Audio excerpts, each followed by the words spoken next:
love how you say create the illusion of scarcity, because when it comes to mindset and money mindset, just in general, we already have the mindset of scarcity, most of us. And so it is a little bit, it's like you want to create the illusion of scarcity, but you also want to think in abundance. So, how do you balance those two? And that's a very interesting thing. And one of the things that I think about, Sarah, is a concept of stewardship, right? And and stewardship is not just about your money. It could be your time, it could be your talent. It's how are we using the gifts that we've been given. Mhm. And yes, we can, we can take that money and we can just sit there in a savings account, maybe earning $5 a year, because it's sad. My husband has what we call stray coin collection. So if he sees a coin that's lonely in the parking lot, he will pick it up and put it in a jar. And he started this when we were single, and he would have this jar, and he goes, "One day when I get married, I'm gonna take my wife on a date." By the way, that jar is still there.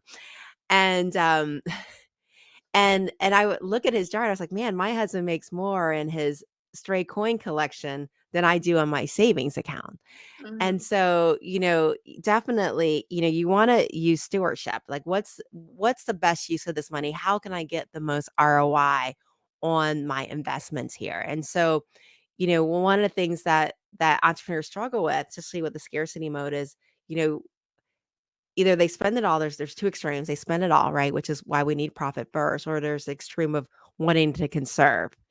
And it's interesting because if you go into the mindset of trying to conserve everything, you're also missing out on other opportunities. Mhm. Mhm. And for example, at some point you have to invest in advertising if you want to scale rapidly, if you want to get into greater market shares. And so it's important to have controls in that advertising, like what is my cost, my client acquisition cost? How much does it cost me to acquire a client? What is my cost per lead? How many leads do I need in order to convert to a client? And so really understanding those metrics to reduce that risk, but at some point you do have to invest in order to grow in the way that you wanna grow. Yeah, yeah, most definitely. Um, and then, like I said, I did some research about you, and I loved just the way that you approach um, the hard subjects, because these are hard subjects for business owners, right? I mean, I want to be like, oh, math is everyone's favorite thing to talk about, but it really isn't. And sometimes they make it so personal when they have to take that personal element kind of out of it to understand how to produce.